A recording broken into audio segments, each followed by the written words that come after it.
है, सबको बधाई शुभकामनाएं। भोलेनाथ सबकी मनोकामना पूरी करे। और आज भरदट्टा लोहारा ब्लॉक में माँ की मूर्ति वहाँ गांव वालों ने बनाया है, तो भेंट मुलाकात कार्यक्रम में गया था। तब गांव वालों ने कहा कि आप ही हाथ से उसका मूर्ति का अनावरण होना है, और तब से इंतज़ार हो रहा था। आज मंत्री जी के साथ हम लोग जा रहे हैं। भारतीय जनता पार्टी ने 2013 में ये संकल्प लिया था कि हम किसानों के एक एक दाना धान खरीदेंगे। 2014 में डबल इंजन की सरकार थी, और डबल इंजन की सरकार ने फैसला किया कि 10 क्विंटल ही धान प्रति एकड़ खरीदेंगे। अब भारतीय जनता पार्टी कहती है कि केंद्र सरकार खरीदती है। तो रमन सिंह जी ये बताए कि 10 क्विंटल खरीदी करने का निर्णय किसका था, क्यों उस समय एक एक दाना धान नहीं खरीदा गया, किसके कहने से रोका गया। सबसे बड़ा सवाल तो यही है। बोनस किसके कहने से रोका। आप तो हर साल बोनस देने की बात कहते थे। चुनाव पहले बोनस और चुनाव के बाद खत्म। 3 साल बोनस, 2 साल बोनस, 3 साल बोनस। इस नीति पे रमन सिंह जी चले, और रमन सिंह जी लगातार किसानों को ठगने का काम किए। 1 बार ठगाए, 2 बार ठगाए, 3 बार ठगाए, बार किसानों को आप नहीं ठग सकते। छत्तीसगढ़ के किसानों ने बहुत मौका दिया आपको, और जैसे हम लोगों ने 20 क्विंटल धान खरीदने की बात की, श्रेय लेने के लिए कूद पड़े हैं। तो सबसे बड़ा सवाल तो यही है कि 2014 में आपने 10 क्विंटल क्यों किया था। यदि केंद्र सरकार कर रही थी, एफसीआई खरीदती है, तो फिर आप 10 क्विंटल का निर्णय क्यों लिए। ये सबसे बड़ा सवाल। और इसी कारण से केंद्र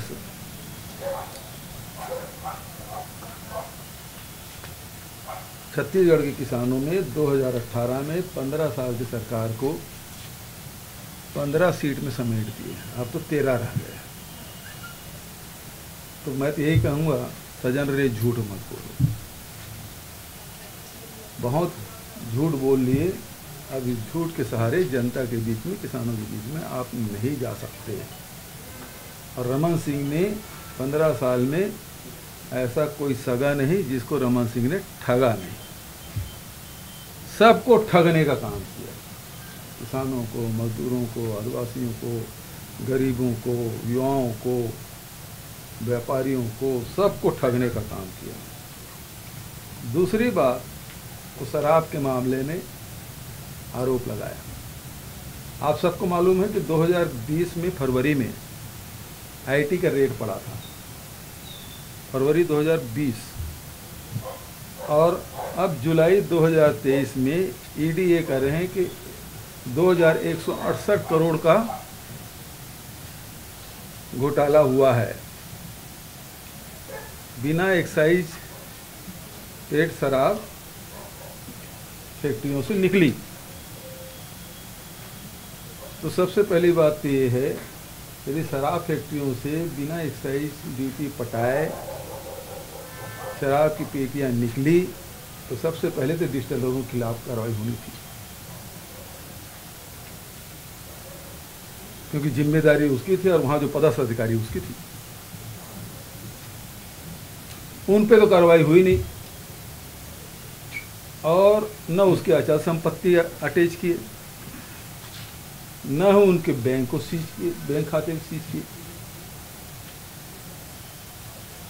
और जब ईडी कार्रवाई करती है, आईटी कार्रवाई करती है, तो बताती है कि अचल संपत्ति हमने पकड़ा।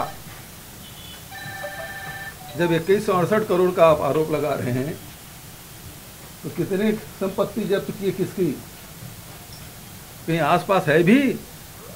और इसकी शुरुआत किसने की थी। 2017 में रमन सिंह की सरकार ने ये पॉलिसी बनाई। इस पॉलिसी के अंदर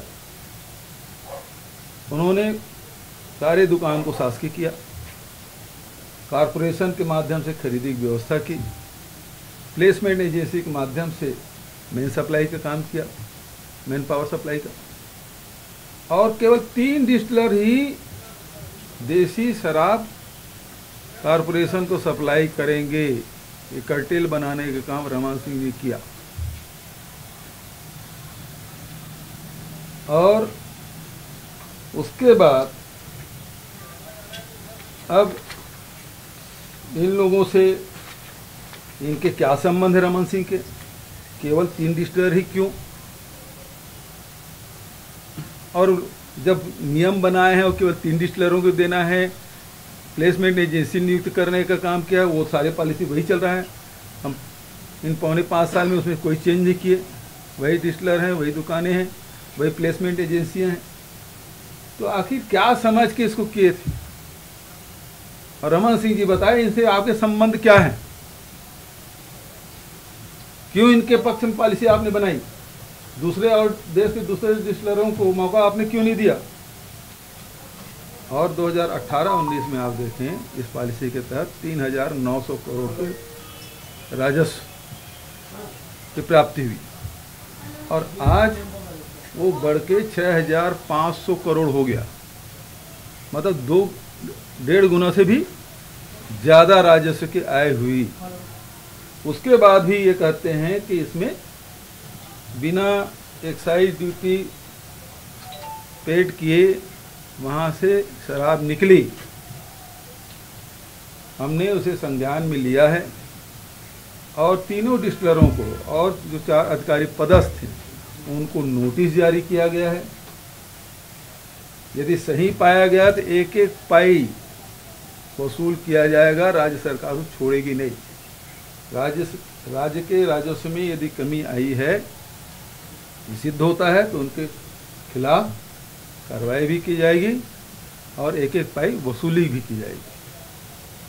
लेकिन रमन सिंह जी ये बताए इनके साथ संबंध कितने गहरे संबंध थे, इस कारण से इनके लिए पॉलिसी बनाई उन्होंने। 2020 का मामला, आज 2023 जुलाई, तो इसका मतलब ये है इस चुनाव देखकर ही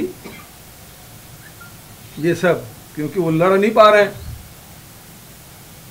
तो फिर ये ईडी के माध्यम से वो लड़ना चाहते हैं, आईटी के माध्यम से लड़ना चाहते हैं। बचत न इनके साथ किसान, मजदूर, गरीब, आदिवासी, महिला, युवा, कोई इनके साथ नहीं है। केवल सरकार को बदनाम करने का षड्यंत्र इनके द्वारा किया जा रहा है। सर, जनता के बीच में भ्रम की स्थिति है धान और चावल को लेकर। जो प्रेस कॉन्फ्रेंस हो रही है उसमें भारतीय जनता पार्टी लगातार ये कह रही है कि 80% से ज़्यादा की राशि केंद्र सरकार देता है। इसमें सच्चाई क्या है? मैं इनके सब बात मानने के तैयार हूँ, लेकिन वो बताए कि अप्रैल 2014 में उन्होंने 10 क्विंटल धान खरीदी, प्रति एकड़ खरीदी के फैसले क्यों किए? यदि केंद्र सरकार कर रही है तो इसको रोका किसने किसानों को धान खरीदी करने से? सबसे बड़ा सवाल तो ये, किसने रोका? रमन सिंह बताए, भारतीय जनता पार्टी बताए कि 2014 में आपने किसानों के धान खरीदी का 10 क्विंटल खरीदने का फैसला क्यों किया? बचत उत्तर तो मैं दे दूंगा। मार्केट के माध्यम से हम लोन लेते हैं, पिछले समय 22,000 करोड़ लिए। इस साल वो राशि और बढ़ेगी, क्योंकि पिछले साल 107 लाख मीट्रिक टन खरीदे थे। इस साल जो लक्ष्य है 125 लाख, और मैं समझता हूँ 140 लाख मीट्रिक टन तक के जाएगा। बारिश भी अच्छी हो रही है, फसल भी अच्छा हो।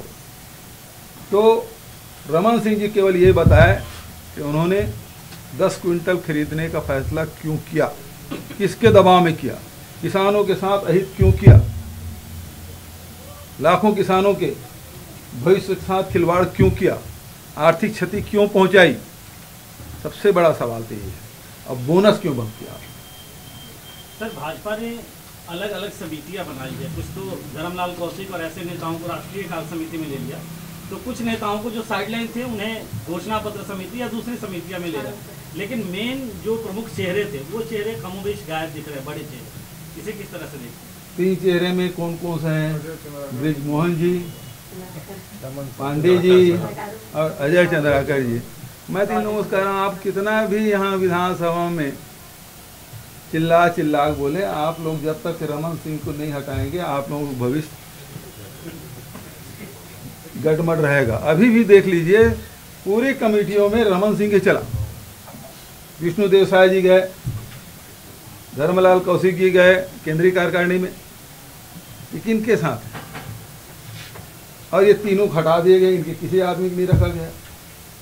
और देखिए, जो लोग जीवन भर भारतीय जनता पार्टी की सेवा किए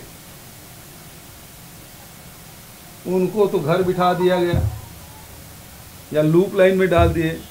विजय बघेल जी जो कांग्रेस में थे, मेरे ब्लॉक कांग्रेस कमेटी का अध्यक्ष थे पाटन के, फिर वो निर्दलीय लड़े, फिर एनसीपी में विधानसभा चुनाव लड़े, अब वो भारतीय जनता पार्टी घोषणा पत्र बनाएंगे।